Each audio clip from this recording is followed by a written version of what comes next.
આવતીકાલે એટલે કે 27 ડિસેમ્બરથી 2026 2 જાન્યુઆરી સુધી હનુમાન ચાલીસા યુવા કથાનું ભવ્યથી ભવ્ય જે આયોજન થઈ રહ્યું છે, આ કથાની ખાસ વિશેષતા એ છે કે હનુમાન ચાલીસા યુવા કથા એ કોઈ વ્યક્તિગત સમાજની કે કોઈ વ્યક્તિગત નામની નથી.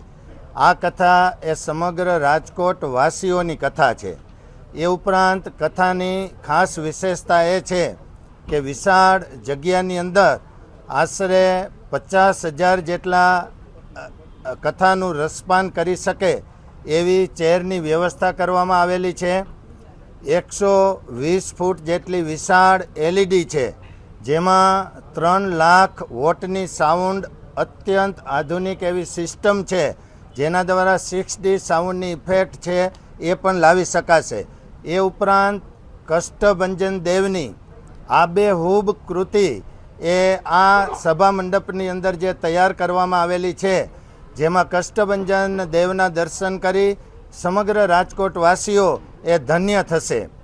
ખાસ કરીને આ કથાની અંદર જે પરમ પૂજ્ય હરિપ્રકાશ સ્વામીજી મહારાજ સાળંગપુર વાસી છે, એ જે કથાનું રસપાન કરાવશે, જેમના રૂવાડે રૂવાડે હનુમાનજીના ચરિત્રની ગાથા વણાયેલી છે, એવા પરમ પૂજ્ય હરિપ્રકાશ સ્વામીજી મહારાજ આ કથાનું રસપાન કરાવશે.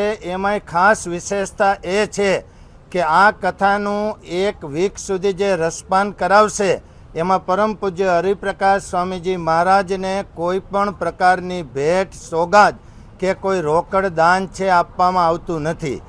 વિશેષ આ સભા મંડપની અંદર પણ રોકડ પ્રકારની દાન સ્વીકારવા માટેની કોઈ પણ દાન પેટી કે એવું કાંઈ પણ વ્યવસ્થા પણ રાખવામાં આવેલી નથી.